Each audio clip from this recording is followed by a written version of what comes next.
আসসালামু আলাইকুম। ভারতের গান্ধী পরিবারের আরও একজন সদস্য দেশটির পার্লামেন্টের সংসদ সদস্য হতে যাচ্ছেন। তিনি সাবেক প্রধানমন্ত্রী রাজীব গান্ধীর মেয়ে ও রাহুল গান্ধীর ছোট বোন প্রিয়াঙ্কা গান্ধী। কেরালার ওয়েনার আসন থেকে লোকসভা নির্বাচনের উপনির্বাচনে তিনি প্রার্থী হয়ে জয়লাভ করেছেন এবং বিশাল ব্যবধানে তিনি তার প্রতিদ্বন্দ্বীকে হারিয়েছেন এবং ধারণা করা হচ্ছে যে আগামীতে ভারতের প্রধানমন্ত্রী হতে পারেন এই প্রিয়াঙ্কা গান্ধী। এদিকে যে ঝাড়খণ্ড নিয়ে এত আলোচনা নির্বাচনে, বিশেষ করে বাংলাদেশিদের উপরে এত দায় চাপিয়েছে নরেন্দ্র মোদী, অমিত শাহ এবং জেপি নাড্ডা, সেই ঝাড়খণ্ডে কিন্তু বিজেপি জয়লাভ করতে পারেনি। তারা বারবার অভিযোগ করেছে যে বাংলাদেশিরা সেখানে চলে যাচ্ছেন এবং তারা আদিবাসীদের জায়গা দখল করে নিচ্ছেন। মানে পুরো নির্বাচনের প্রচারণায় বাংলাদেশকে দায় করা হলেও সেই রাজ্যে কিন্তু নরেন্দ্র মোদীর দল পরাজিত হয়েছে। কংগ্রেসই আবারও সেখানে থাকছে।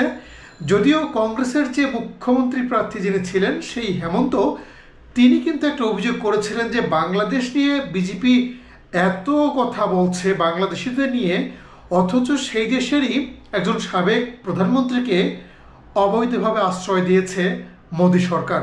তিনি কিন্তু এই অভিযোগটা তুলেছিলেন।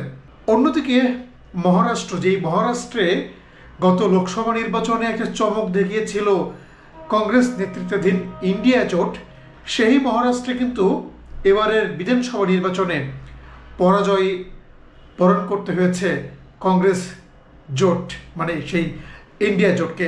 সেখানে কিন্তু আবারও ক্ষমতা ধরে রাখলো বিজেপি। যদিও এবারে বিজেপি বিপুল ব্যবধানে সেই মহারাষ্ট্রে, ভারতের বাণিজ্যিক রাজধানী খ্যাত মহারাষ্ট্রে জয়লাভ করেছে এবং বলা হচ্ছে যে এবারে সেখানকার যে মুখ্যমন্ত্রী, সেই মুখ্যমন্ত্রী পদ পাল্টে যেতে পারে।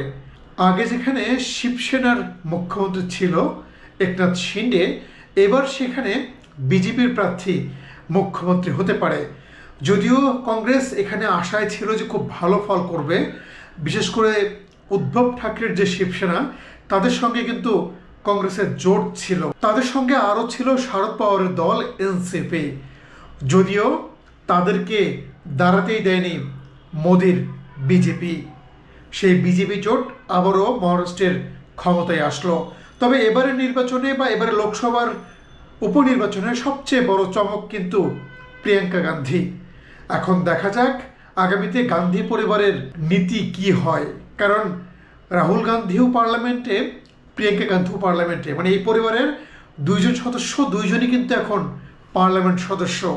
তাদের মধ্যেই হয়তো ভবিষ্যতের নেতা নির্বাচিত হবে ভারতে।